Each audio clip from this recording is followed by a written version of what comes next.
Do you feel you were born for more? Get ready to uncover your God-given purpose so you can impact the world with your gifts, your talents, and your story.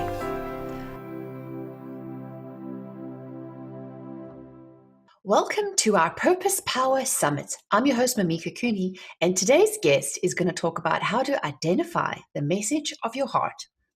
Rachel Starr Thomson is in love with Jesus and convinced the gospel will change the world. A speaker and spoken word artist with 111 Ministries, Rachel leads audiences worldwide in exploring the depths of biblical truth. She's the author of the Seventh World Trilogy, The Oneness Cycle, and many other books. Her blog, Revelatory Creative, shares studies and stories to help believers discover the kingdom of God. So welcome, Rachel. I'm so excited to have you on the summit. Thanks for joining us. Thank you. I'm so glad to be here. Well, I'm super glad that we're able to connect because you are such a busy lady trying to track you down when you're not traveling or speaking or going somewhere. So you are actually in the same state as I am, not too far away. But I am just about an hour away. I know, right? But we made it work. We've got it here. And I'm so excited to hear about the content you have to share because you've really got an epic journey to share with our audience. Yes, I do. Before we get into the content of the tips, because she's going to give you a lot of tips to discover the message of your heart. Tell us about your story and how you got to do what you're doing today. You know, that started all the way really back when I was a kid. I was raised in a very unconventional lifestyle. My parents had 12 kids. I'm the oldest, and they homeschooled us, and we moved all over. We lived in different parts of North America at different times, and I like to joke that we had an unconventional homeschooling method, and I like to say that basically my dad had about 2,000 books in the house, and they just taught us to read and said, okay, go educate yourself. And that's more or less what happened. And for me, I'm a very natural reader. And so I had read hundreds of books by the time I was probably 12 years old. And so I just very naturally started writing. I had a rich imagination, rich inner life, even as a kid. And so I started writing stories, writing fiction particularly. And then when I got into my teens, I really fell in love with Jesus. I had an encounter with God that really changed everything for me. And so I started to use my writing to express my faith and explore my faith. But, you know, at that time, I felt a real disconnect between what I was gifted to do and the idea of serving God, because I had a very narrow concept of what it meant to serve God. And I felt like serving God means doing one-on-one ministry with people, like counseling kinds of things, or it means meeting physical needs, feeding the hungry and that sort of thing. So I couldn't see a lot of value in what I did, which was sit in a bedroom and make stuff up, right? So I had this cognitive disconnect for a long time between what I really wanted to do, which was serve God, and what I was gifted to do, which was write. And later realized also that I was gifted to speak, but that took a long time to come together. So, you know, all through my teens, my 20s, that was kind of a struggle and this journey. And I had to give myself permission at one point to just go ahead and write, even if I couldn't see ministry value in it, because kind of that parable of the talents idea, I knew that God had gifted me to do this and I needed to do something with it. And I didn't know where that was going to go or what God would have me do with it, but I just knew I had to be faithful to keep doing it. And then really, it was probably around 2013, 2014 that it clicked into place. And I really began to understand that my writing could have an impact on people and that it could express the heart of God. And even that I had already been doing that with my fiction it wasn't intentional. It's just that's who I am. I'm always exploring my faith. I'm always wanting to go deeper with it. So that came out even in the fiction I was writing. Yeah. So you alluded earlier to me having an epic journey, and the really crazy part of that was September 2014. And what happened in September 2014 is I went out shopping with my sister and I dropped dead in a parking lot. Nobody saw it coming. My heart just stopped. So I don't have a heart condition. There had never been anything prior to that. And they never found it. I spent 3 weeks in the hospital going through every test that they could come up with. And there is no heart condition. But for some unexplained reason, I had this cardiac arrest. So God really provided. He actually sent a cardiac nurse into the parking lot at the moment that I was collapsing. She pulled in and saw me go down. So she ran over, started CPR immediately. I was technically dead for 12 minutes, which is pretty crazy. Wow. Before the ambulance got there and defibrillated. And restarted my heart and everything. So I woke up the next day in the hospital pretty disoriented, and it was 3 weeks of testing and all of that, and kind of figuring out in my own brain what had actually happened. Turns out dying is quite disorienting.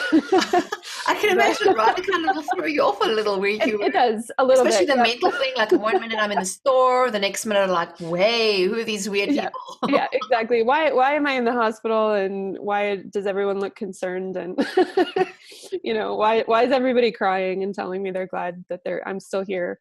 And you have no memory while you were I don't. unconscious? I Okay. have very few memories of that day. I have very, very sketchy memories of going out that morning, but just barely, barely. So I can't. It happened around 3 o'clock in the afternoon, and I can't remember most of the day. So one thing though that came out of that is I really just got clear on what I really want to do with my life. I really need to and want to be teaching the Bible. That's kind of ultimately what I'm gifted to be doing, and that's what I want to do. And that kind of moment of clarity has shaped what I've done since then. And it helped me kind of bring everything I did, because I do all these different things. I write fiction, I travel, I'm a spoken word artist with a performing arts group. I speak in church. I do all these different things, but really that clarity that, what I'm really gifted to do is just really to help people understand the scripture. And then I was able to pull that all together and to have this central focus. And that has really helped me to get traction and to know where I'm going. So kind of like you feel like there were these breadcrumbs along your life, right? These Absolutely. interests. Yeah. And especially for us creative types, it's like it can be frustrating because everyone's like, what do you want to be when you grow up? Like, oh, I don't Yeah. know. I have a lot of Yeah. interests. How am I going Everything. to nail it Yeah. down, right? And it can be hard because, and for myself as well, I've had the same experience where you kind of like, what is that one thing that I can put my flag in the sand and say that I do? But, Yep. and especially when you have a heart for the Lord, like I'm coming from the same, similar but different angle in that I've been working in business and trying to pull those pieces. So I love how you've been able to put those pieces in those life experiences, and you realize, I'm sure, after your heart incident that, it's important that you do what is in your heart, literally, that you Yeah. have to Yeah. be directed by your heart. Exactly. Yeah. So, Yeah. and I think that you got some great tips. So give our audience a little bit of a walk through the process, because we really want to discern, how do we get those pieces, that message that's within our heart. I mean, did you identify, like, were there some recurrent feelings and sort of thought process and sort of signs that were coming along that you kind of ignored, or how did you find that step? One of the big things in identifying what your heart message, your core message really is looking at what it is that you do, what it is that you teach that actually bears fruit, which is, it's kind of a backwards way to think about it. Because for me, normally, I tend to want to go inward and look at, what really matters to me and delve down into that. But what helped me get clarity was understanding what is it that everyone else says makes an impact on them and makes a difference to them. And then when I got clear on that, I realized, people ask me all the time about the Bible. People come to me with questions about it. People tell me that, whatever conversation we had or whatever I wrote really changed their perspective. And realizing that's where all the fruit is for me. It's all in this writing about and speaking about and explaining the things that I see in scripture and teaching people these perspectives and these approaches. When I realized that's where all the fruit is, I also realized this is actually what I'm passionate about and what I wanted to do. But somehow I couldn't get clear on that until I saw kind of externally where the impact was. So kind of, would you say that, like, it's one of those things that you just love to talk about for free, right? No, it's not like you had to think I Absolutely. was working on it. It was more like Right. you're in the coffee shop, or you meet a friend at the gym, and then it's just things that you just can't, it just bubbles up Exactly. out of you. And I think for a lot of us, we kind of discount those things. Wouldn't you say that our heart Absolutely we do. speaks, but we don't really listen? We tend to not credit, I think, the things that we are really actually expert in because it's so natural to us. So it feels like if it was really important, if it was really significant, then it should feel hard. But those things that we would just talk and talk and talk about until everybody's sick of it and they don't want to listen to us anymore. The stuff that I'm not married, but I live with a roommate. So the stuff that I like ambush her with first thing in the morning, hey, I was thinking about this and what do you think? It's always this Bible stuff for me. And that's the stuff that's really coming out of your heart. That's your core message. So kind of like the things that You want to just talk about without you feeling like it's strange. So how would we identify, looking back at your life? I mean, obviously hindsight's 2020, right? And once we want to connect the dots and see Yes, the breadcrumbs. How did you put the pieces together? So exactly. you feel like you had this calling, you like to write, what were the steps that you took in order to really bring everything together? To bring everything together. So basically, I kind of see three steps in this. So there is that identification piece, which really there's an internal component to that and an external component. So there is asking, where is the fruit? What are people actually responding to? What makes a difference? And then there is, what do I think about obsessively? What do I talk about obsessively? What do I obviously care about a lot, even if I don't necessarily acknowledge it? So putting those pieces together, that's kind of your identification piece. And then you've got this clarification piece. And that's kind of where a lot of those breadcrumbs come in. And I wish I could say that we could skip this part, that we didn't have to go through a clarification process. But it is a process. I think it's a journey. And I actually don't think that we can just shortcut it or short circuit it. There's things that can help us along, certainly. But I think the clarification piece is a lot of trying things out. It's seeing what works, what doesn't. It's seeing what you stay interested in and what you don't. For creative types, I think we have so many ideas and they all sound fabulous when we first come up with them, but so many of them 2 days into it, I'm like, no, I don't want to do this anymore. I don't care about this. This is not what I'm passionate about. Having to go that journey, having to try different things, that all comes into that clarification piece. And then, putting things out in the world and seeing what resonates with people. Again, being open to that external feedback as well and asking, where is that fruit? And then the third piece really is communicating it and learning to communicate it. And I don't have this nailed down by any means. I'm forever changing my taglines, changing how I describe what I do. But for me, it really is learning how to connect what I'm passionate about with an audience. And the nice thing is those two things go together, because I used to always hear, oh, you have to identify your audience. And I was like, well, I don't know who my audience is. I write weird fantasy Christian fiction. Like, who reads that? I don't know. Grandmothers, 12-year-olds. I don't know. But realizing that when you identify your message, you kind of are identifying your audience, because your audience is the people who need that message. So whatever it is that's coming out of your heart, your audience is the people who need that. So for some folks, that's very obvious. Like if your heart message really is something for young mothers, then your audience is young mothers. For me, it's people of all ages and stages who like weird fantasy fiction or who want to go deeper on the scriptures, right? And those pieces come together for me in odd ways. But so that third piece of communicating is really just looking to see, who am I talking to and how can I clearly communicate to them what I have to offer?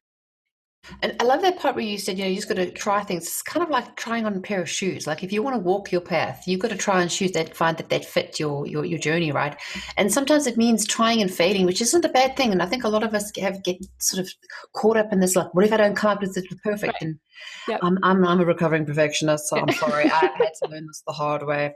So yes, and sometimes it's exercising that and feeling like as you get feedback and then you start to hear, because I think a lot of us, as the creatives, think we're like an island to themselves, and if I'm interested in this, everyone is. But then sometimes it's something else that Yep. takes an interest. Yep. So, like with what you're doing now, and in terms of what you're writing and talking about, do you find like what are the other things that you've done in terms of like really getting traction? Has it been because now you're at a convention, right? Or you said you're away for a retreat. Actually, I'm with a couple of girls who I do ministry with. So the three of us are 111 Ministries, and it's my friends Mercy and Carolyn and myself. And we travel around the world. We do performing arts together. Mercy and I preach. We just it's always a mixed basket. The stuff that we do, we really don't limit ourselves to only one art form or style of communication. But the message, the heart message, always stays the same, right? So we're actually here together writing a book over the next couple of weeks. So it's been a fun journey so far. Well, that's awesome. And I love how you also talk about having support, because I think Absolutely. that's another thing is you're not doing Yeah. this by yourself. You're doing it like, okay, I need to write a book and I'm busy writing a book too. I don't know, the accountability can be like, I need to get this done and things happen. But having people who are on the same mindset, the same wavelength, who are there to support you Absolutely. with your journey, I think is vital. But one thing that has been significant for me in getting traction is that in the last 3-4 years, I connected with a church community that has been really just incredibly supportive, incredibly amazing at calling out my giftings and believing in me and even just practically supporting. And if they weren't there, I don't think I would be where I am right now. And there's no direct connection. They're not working in my ministry. But if I didn't have that community, I wouldn't be doing what I'm doing right now. Well, I think that's some really great content. And you've got an awesome gift that you're offering everybody today. So it's your 3 steps to discovering and communicating the message of your heart. So tell us a little bit about that. So we're going to it's a worksheet. I'm going to ask some questions. I'm going to give you some room to write some things down and really just try to walk you through exactly what we talked about today. Identifying what your message is, looking internally, looking externally, putting together some pieces from your life thus far, finding out what you're really passionate about, and then going ahead and taking the steps to clarify it. And some of that you can do in a worksheet, and some of that's just going to be a commitment to, okay, I'm going to put this out there and see what happens. And then just some very practical steps on how you can communicate it. For example, just using a tagline like, I offer XYZ for XYZ, right? As soon as you start to put that out in the world, then you're beginning to communicate with your audience. And you're probably getting clearer also on what it is you do. I think, well, that's going to be something great for you to download. So make sure to go to mimikacooney.com and click on the Summit tab. You'll be able to access Rachel's gift as well as all the other 20 other speakers. We've put together a really awesome gift bundle to really help you, unlock your purpose and pursue your potential the godly way. So go ahead and do that. And I wanted to say as well, tell everybody how they can get in touch with you. What's the best place to find you if they want to connect? Best place to go is my website. So it's rachelstarrthomson.com. It's Rachel with an E-L and Star with 2 R's and Thompson with no P, just so that no one will ever spell it correctly the first time. But rachelstarrthomson.com. If you go there, you can get a free book from me on the Lord's Prayer. You can also get a couple of free novels if you're interested in that. And yeah, it's the best way to stay in touch. My email list is where I stay the most in touch and the most personal with folks. And you can get on that by getting one of those free books. So if you're interested in that, do it. I'm also on Facebook. It's facebook.com/Rachel Starr Thomson Writer, and on Twitter and YouTube, and you can find me. But Facebook and my website are the best. That's where you hang out the most. And we'll have all the links below this video. So if you're watching, if you've enjoyed what Rachel has had to share today, go ahead and share it with your friends. You never know. There is somebody out there who needs to hear what she has to say. So make sure to click the share button below and do that now.